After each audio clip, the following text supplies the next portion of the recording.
they declare, is determined by the culture or society in which one happens to live. What is healthy in one society is not healthy in another. It is all relative. There can be no universal and objective standard of mental health, they declare, just as there can be no universal and objective standard of moral values. This view is expressed, for instance, by Karen Horney, when, in The Neurotic Personality of Our Time, she writes, quote, "With us, a person would be neurotic or psychotic who talked by the hour with his deceased grandfather, whereas such communication with ancestors is a recognized pattern in some Indian tribes. A person who felt mortally offended if the name of a deceased relative were mentioned, we should consider neurotic indeed, but he would be absolutely normal in the Jicarilla Apache culture." Close quote. Dr. Horney speaks for the majority of her profession when she concludes that almost every statement about normalcy or mental health must be qualified by the expression "in this society" or "in this culture." Psychological relativism is a corollary of moral relativism and contains the same premises. Just as the nature of mental health is not determined by individual preference, so it is not determined by social, cultural, or historical preference. It is determined by the nature of man. That some hallucinating savage lives on an island where hallucinations are fashionable does not alter the fact that hallucinations are the proof and the product of an aberrant, malfunctioning mind. A leper cannot make himself healthy by joining a leper colony where his disease is shared by everyone. Neither can a schizophrenic. Health is not adherence to a statistical norm. A healthy body is one whose organs function efficiently in maintaining the life of the organism. A diseased body is one whose organs do not. The standard by which health and disease are to be measured is life, for it is only the alternative of life or death that makes the concept of health or disease meaningful or possible.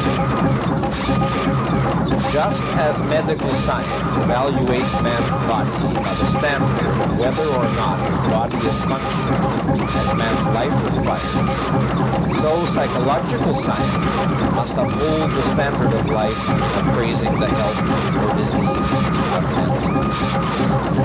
The health of man's consciousness must be judged, like the health of any other organ, by how well it performs its proper function.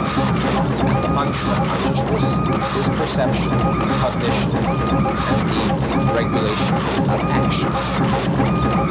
An unobstructed consciousness, an integrated consciousness, a thinking consciousness is a healthy consciousness. A blocked consciousness, an evading consciousness, a self-blinded consciousness, a consciousness disintegrated by fear or immobilized by depression, a consciousness dissociated from reality, is an unhealthy consciousness. Neurotic and psychotic manifestations are the symptoms of the mind's malfunctioning. Now, in order to learn whether a particular action or belief is an expression of such malfunctioning, it may be necessary, in certain cases, to evaluate and interpret the action or belief in a social, cultural, or historical context. But this is an issue of diagnosis, not the nature of mental health. It is not an indication of neurosis, for instance, for a man to believe in the 6th century that the world is flat. But to believe it in the 20th century is. The diagnostician has to take into consideration the knowledge available to the patient or person being studied. Ignorance or honest errors of knowledge are not intrinsic signs of disease. Only errors due to evasion, to the rejection of available evidence, are. The concept of mental health pertains then to the manner in which a consciousness functions. This determines the degree of its health. What, in essence, does mental health depend on and require? It requires of man that he place no value above perception, which means no value above consciousness, which means no value above reality. Every neurosis entails a break with reality. A neurotic is a man who, when his desires clash with reality, considers reality expected. This is the attitude that the psychotherapist must seek to correct. But he cannot do so except by challenging A, the patient's manner of using his consciousness, the abuses to which he subjects it, the evasions, the emotions, the policy of mental inertia, and B, the values that create the patient's emotions and set his purposes in use.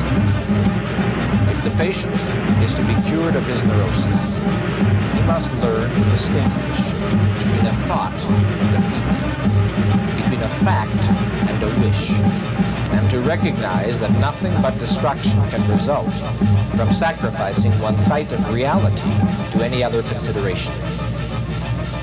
He must learn to seek his sense of self-esteem in the productive use of his mind, in the achievement of rational values, on whatever his level of ability or intelligence. He must learn that the approval of others cannot be a substitute for self-esteem, and that only anxiety is possible to those who attempt such substitution. He must learn to allow himself no contradictions in his values or actions. He must learn not to seek the fraud of unearned love and not to grant it. He must learn not to be afraid to question and challenge the most fundamental beliefs of his culture. He must learn to reject the claims of those who demand his agreement on faith. He must learn to fight for his own happiness and to deserve it. He must learn that the irrational will not work, and that so long as any part of him desires it, that desire is the cause of the suffering. A psychologist cannot and should not attempt to force his views on a patient who is unwilling to accept them. Nothing can compel a mind to work, to think, to accept reason. That is a matter of a man's own choice. But this does not mean that health or disease, good or evil, are subjective and personal.